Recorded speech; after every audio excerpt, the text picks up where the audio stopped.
Olá,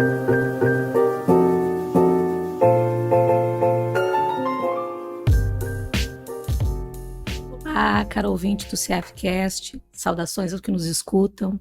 Eu sou Cristiane da Macarena, psiquiatra do Serviço de Perícias em Saúde do Ministério Público do Rio Grande do Sul. Estou aqui, junto com a minha colega Bettina Fischbein, para fazer uma conversa descontraída com a doutora Jaqueline Beren Silva, neste mês, dedicado aos direitos das mulheres, para falar das mudanças de papéis nos últimos anos e ao longo do ciclo vital das mulheres.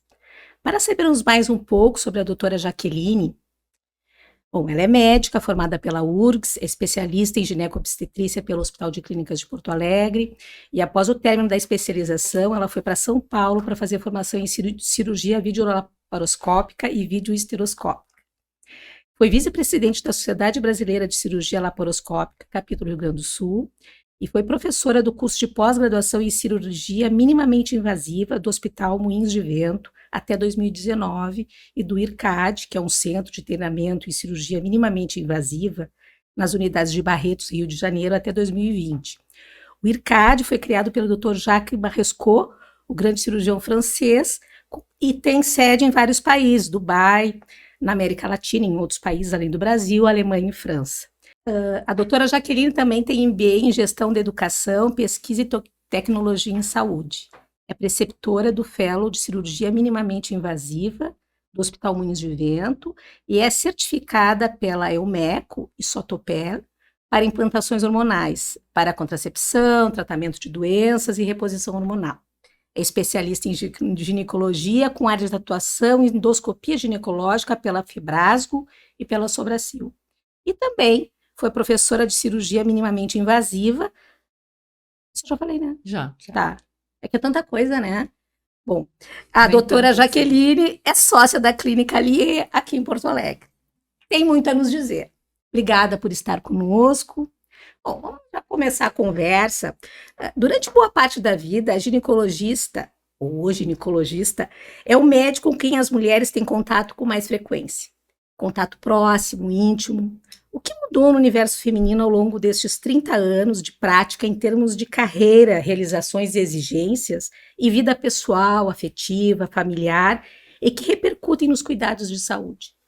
Certo. Em primeiro lugar, eu queria agradecer o convite, né, a Bettina e a Cristiane, né, pelo convite de estar aqui. Estou muito honrada por estar aqui. Espero, né, fazer o possível para falar o melhor e conversar com vocês o que vocês estão interessados. Bom, eu estou formada há 33 anos, né? Então isso já faz com que todo esse período, como é que eu vou dizer, todas as características dos pacientes, elas foram mudando ao longo dos anos, né? Nós vamos falar aqui sobre as mulheres, que é com quem eu trabalho todos os dias, né? As mulheres nesse período, o que eu tenho observado, e certamente não é uma observação só minha ao longo dessa parte, principalmente as mudanças relacionadas à questão da maternidade. Né? As mulheres com o tempo, se a gente for pensar nas nossas avós, nas nossas mães talvez, dependendo, né, da idade delas, elas tinham vários filhos. Hoje em dia, as mulheres cada vez têm menos filhos, ou elas não têm filhos, né? Com esse tempo todo, o que eu observo é que as mulheres têm, e é interessante porque existe uma briga interna, né? Nós queremos, eu estava falando com a Bettina hoje, né, essa questão de sermos iguais aos homens. Não, a gente não quer ser igual ao homem, a gente quer ter respeito e quer ter direitos iguais, né? Nós não somos iguais, nós somos diferentes.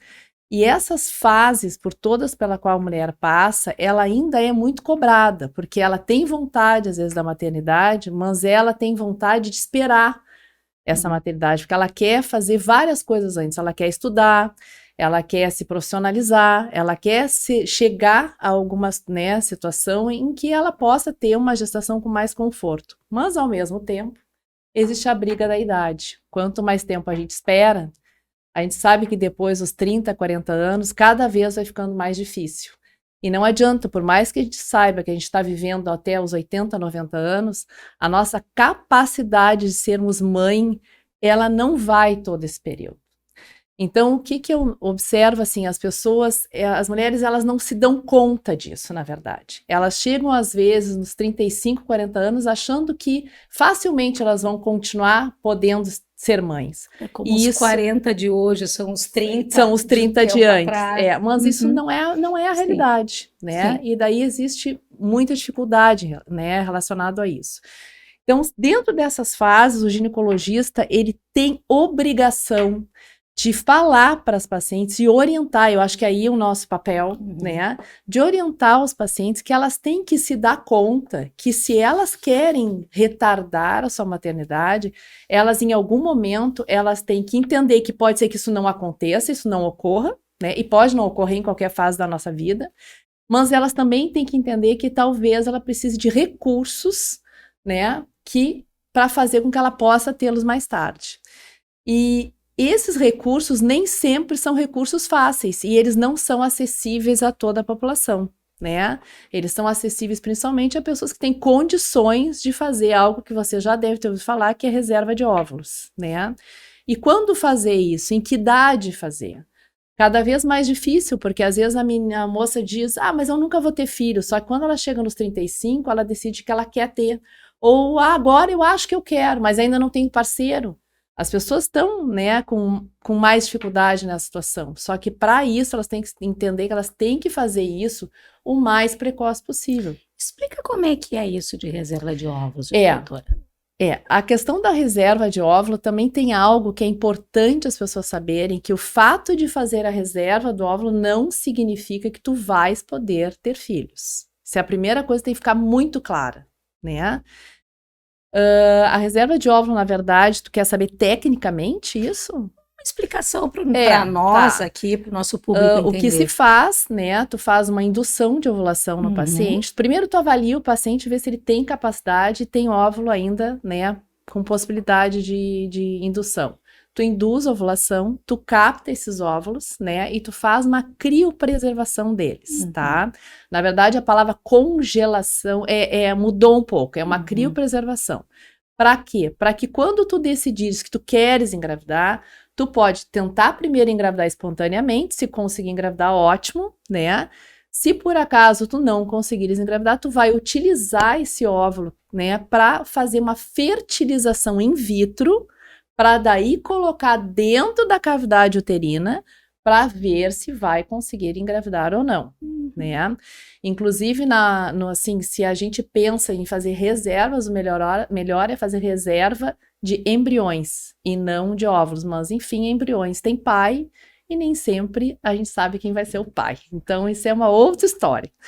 Mas assim, eu acho que aquilo que eu disse, essas perguntas elas são muito difíceis, tem muita coisa para falar aí, né? Mas o mais importante é entender que as mulheres, conforme as suas fases hoje em dia, ela, apesar de estar cada vez melhor dentro do setor de trabalho, cada vez ela cresce mais e ocupa, né, grandes espaços, ela ainda continua, e isso é um sentimento que eu tenho talvez como mulher e mãe, né, ela ainda briga muito com essa coisa, qual é o meu momento?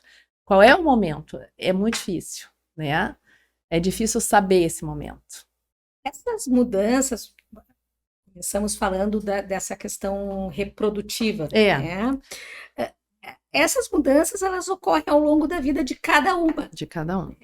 Em relação à ginecologia, quais as fases que tu pode considerar, nos contar, assim, de mudança? Assim? Na verdade, a gente separa a ginecologia praticamente em 3 fases, né? Que seria a fase da adolescência, a fase do adulto maduro e a fase, né, da mulher na menopausa, né?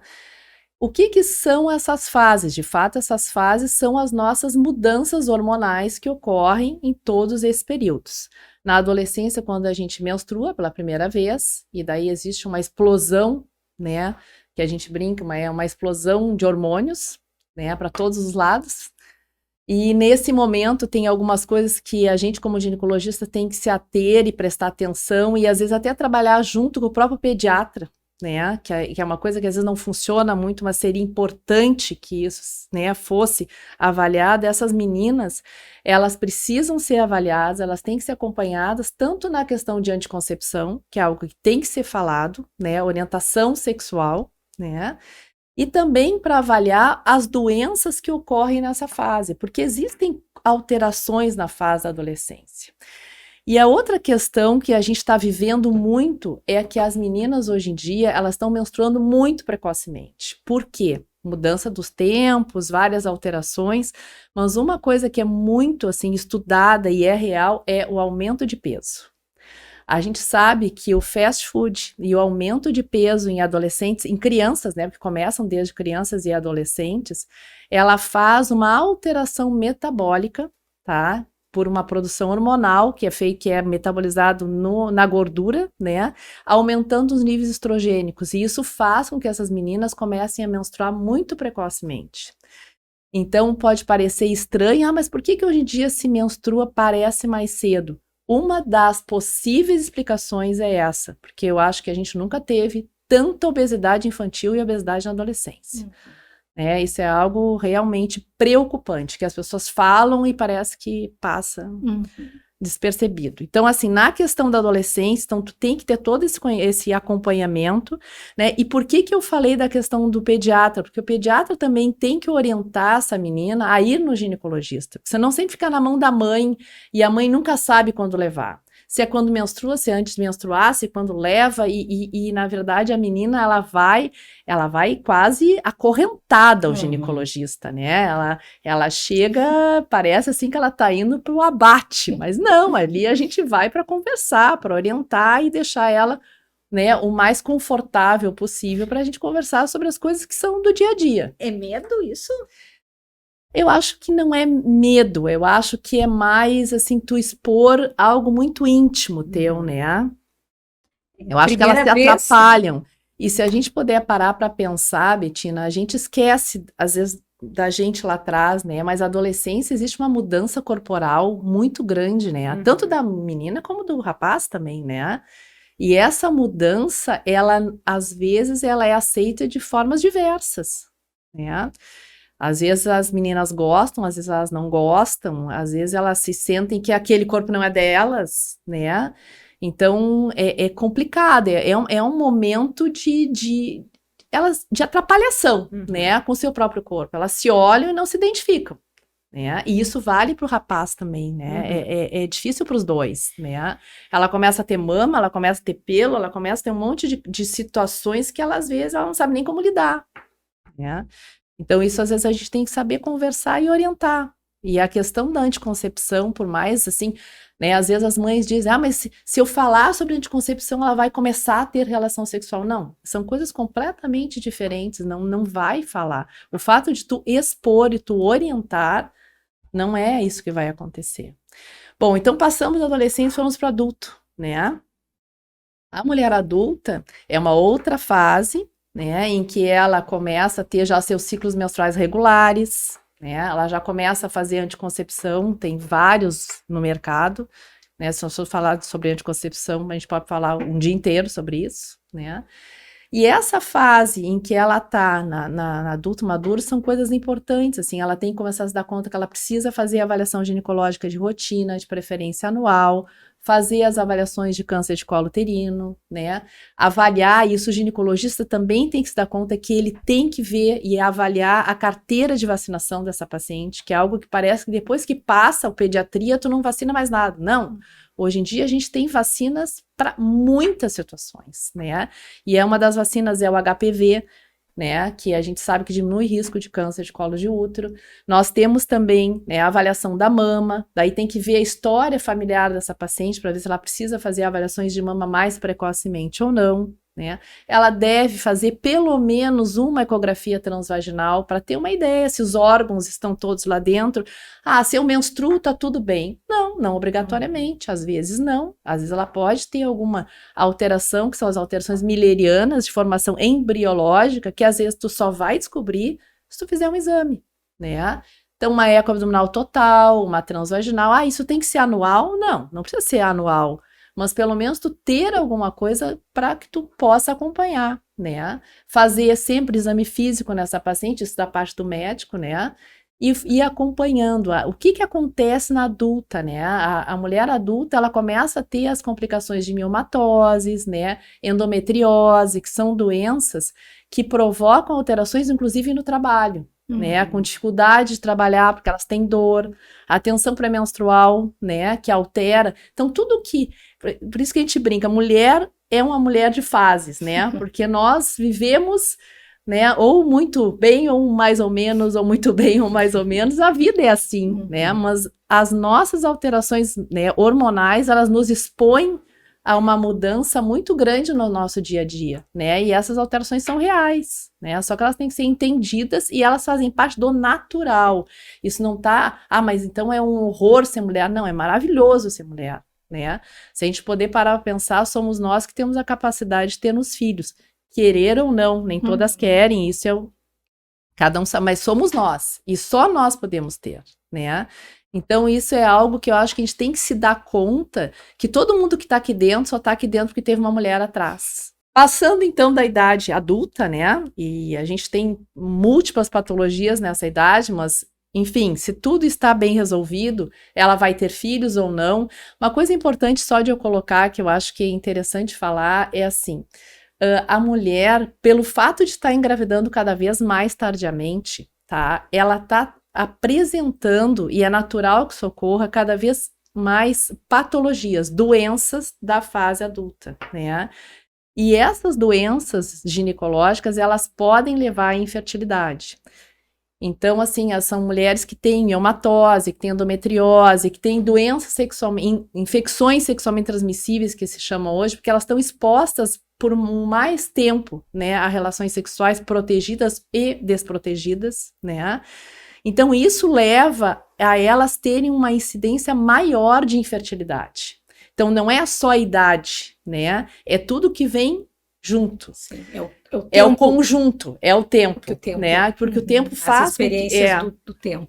Então, queira ou não, o ideal seria que nós pudéssemos ou quiséssemos ter filhos mais precoces, porque a gente estaria menos tempo exposto a essas coisas. E também, algo que as pessoas também não entendem muito, porque quanto mais a gente tem ciclos menstruais, tá? Mais a gente se expõe aos hormônios, né? E mais todas aquelas alterações dessa fase, que a grande maioria são alterações benignas. Eu não tô falando aqui em câncer, tô falando em doenças benignas, né, ginecológicas. Elas vão ser cada vez maiores quanto mais tempo a gente fica exposto. No passado, de novo, voltando para trás, não tô dizendo que era melhor, estou dizendo que é diferente. As mulheres, como tinham um filho atrás do outro, elas ficavam períodos longos sem menstruar. Elas tinham um filho, delas amamentavam, delas engravidavam de novo, então elas não menstruavam, elas ficavam longos períodos sem ciclar. E hoje em dia não, as mulheres menstruam dos 12 aos 35. Né? Então, isso acaba expondo ela a mais patologias, né?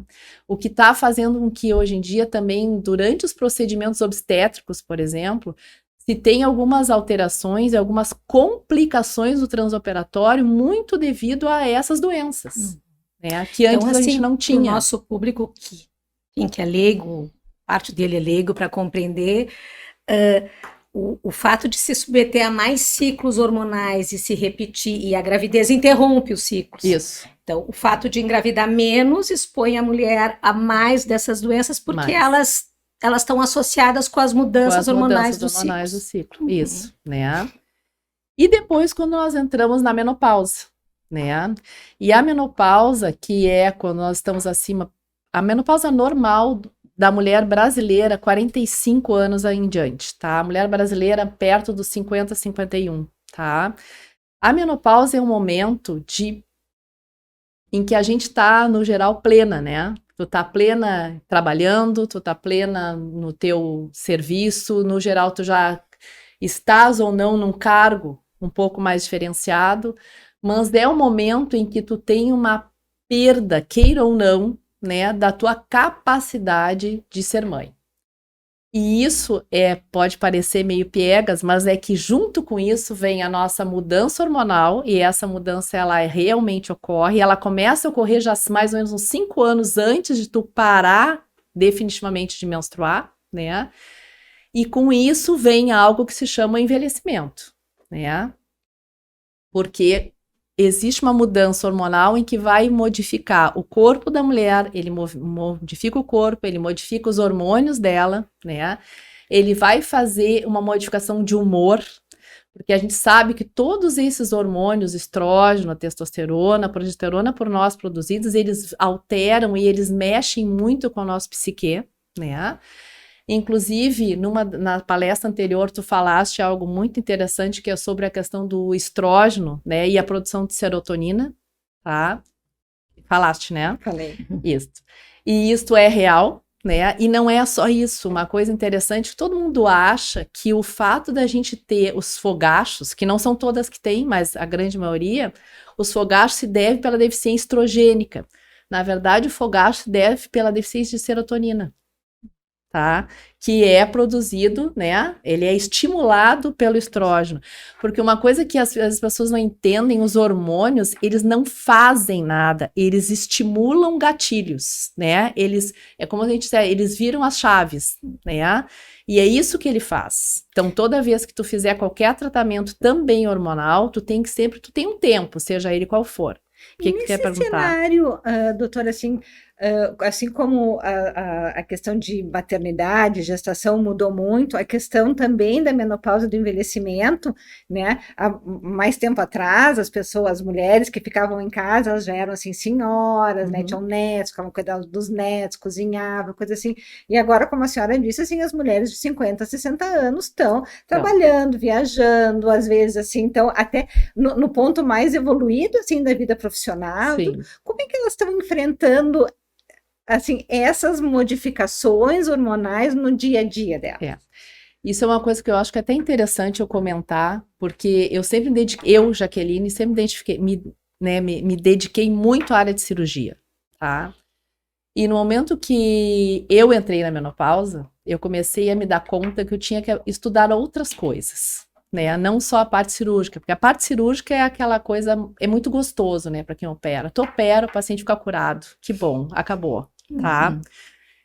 E só que a menopausa é algo que no momento que tu entra nela, isso as pessoas, mas vai passar. Não, tu entrou, é o resto da vida, né? E o resto da vida vai ser metade da tua vida ou um terço da tua vida. O que eu observo e o que eu tenho estudado e o que eu escuto, né? As mulheres, Betina, cada vez mais estão procurando ajuda, né? Elas não querem mais passar por fogachos, elas não querem mais não se sentir bem, elas não querem mais ter alteração de humor, elas querem ser o que elas sempre foram. Muitas dizem para mim, eu quero continuar ativa. E é uma coisa maluca, porque às vezes as pessoas acham que elas querem continuar jovens. Talvez muitas sim queiram continuar jovens, mas não é o ser jovem, é o se manter jovem como uma pessoa que trabalha, uma pessoa que tem relacionamentos, é uma pessoa que, queira ou não, acho que tem energia, né? As pessoas se sentem muito cansadas, elas têm dificuldade de raciocínio muitas vezes, então elas não querem passar por isso. Então essa coisa de dizer assim, não, a menopausa vai passar, fica assim porque é assim mesmo, não, elas não querem mais isso, elas estão procurando ajuda, elas estão indo atrás de alguém que diga para elas, não, só um pouquinho, vamos fazer algo e a gente tem muita coisa boa para fazer, né? Boa notícia. Sim, muitas coisas, né? Não só de terapias, né, medicamentosas, mas também aquelas que não podem, por exemplo, fazer reposição hormonal. Existem outras coisas também que a gente pode fazer, né? E o que tu dirias assim que é o mais importante de ser feito para se ter saúde e bem-estar nessa fase da vida, ou nas fases em geral? Assim? Na verdade, saúde e bem-estar nas nossas fases da vida e é aquilo que também a gente já conversou, né? Bom, dentro de tudo isso, tá? O que a gente tem que se dar conta é que o mais difícil para todas as pessoas, né, homens e mulheres, é a nossa mudança de hábito, né? Os nossos hábitos e tudo que a gente faz ao longo de toda a nossa vida vai corresponder mais adiante à nossa qualidade de vida no futuro, né? Então, quais são os 3 principais hábitos que as pessoas dizem, mas toda vez que eu vou no médico, ele me diz a mesma coisa. Aí a gente vai continuar repetindo. Não fume, né? Não seja obeso e não seja sedentário. Ou seja, essas 3 patologias, porque o fumante não deixa de ser uma pessoa viciada, ele é viciado e não consegue parar, né? O fumo, a obesidade, o sedentarismo é o que mais nos leva a todas as doenças. Na menopausa, especificamente na mulher, quanto mais, e o que é pior, é difícil para a mulher emagrecer nessa fase, mas quanto mais obesa ela for e quanto mais sedentária ela for, maior vai ser a quantidade de risco cardiovascular dela. E a gente sabe que ainda morremos mais de doença cardiovascular. Com a idade, essa pirâmide está mudando para doenças oncológicas, porque a gente tem tratamentos hoje em dia cardiológicos tão bons que as pessoas, né, elas se recuperam. Mas a mulher na menopausa, ela quase entra numa igualdade com o homem em risco cardiovascular. Por isso também a terapia hormonal é importante, porque ela vai diminuir, né, esse risco em algumas mulheres. E cada caso é um caso. Mas independente disso, essas 3 coisas, que é o cigarro, a obesidade e o sedentarismo, é o que vai levar a tu ter uma melhor qualidade de vida. Então a gente tem que pensar nisso. Doutora, mas eu não consigo. Não, consegue sim. Todo mundo consegue, é só querer. Ao invés, eu trabalho o dia inteiro. Não pega elevador, sobe de escada. Né? Então pode parecer coisas bobas, mas às vezes são pequenos hábitos que as pessoas podem mudar no seu dia a dia que vai melhorar, né, essa evolução, tá? E, além disso, fazer suas revisões periódicas de rotina, né? Ir ao médico. Por que mulher vive mais que o homem, né? Todo mundo diz, a mulher vive mais que o homem. Hoje em dia também está começando a ficar meio igual, mas por que a mulher vive? Porque a mulher vai mais no médico, né? A mulher, ela procura mais ajuda, o homem não procura ajuda. O homem vai porque alguém leva. É difícil o homem ir sozinho. Né? É complicado isso. Não são todos, né, gente? Mas, na verdade, a mulher não. A mulher, ela procura ajuda, né? E ela procura ajuda para tudo, né? E isso é muito bacana, porque a gente se dá conta que a gente tem uma estrutura aí para nos ajudar. Então, a gente tem que fazer uso dela, tá? Então, eu acho que é meio por aí. Acho que nós temos que nos cuidar no dia a dia. Doutora Jaqueline, muito obrigada. Gostaria de agradecer a sua presença, foi uma honra recebê-la aqui hoje no Ministério Público do Rio Grande do Sul, trazendo essas valiosíssimas contribuições para todos, né, todos os nossos ouvintes, em especial para nós, mulheres, né? Nós já conquistamos direitos importantes na sociedade, no mercado de trabalho, nas instituições, nas famílias, mas existem lutas ainda, né? Não está encerrada a questão. Né? O nosso objetivo aqui é colaborar com essa luta, colocar luz em assuntos que envolvem o universo das mulheres. Queria agradecer também aos nossos ouvintes pela atenção e já aproveito para convidar para acompanhar as novidades do CEAFcast e no Instagram do CEAF. Muito obrigada. Muito obrigada também a todos vocês. Importante, né, no mês que a gente fala dos direitos da mulher, é lembrar que conhecimento é liberdade. Sim. Conhecimento e educação, né? E educação.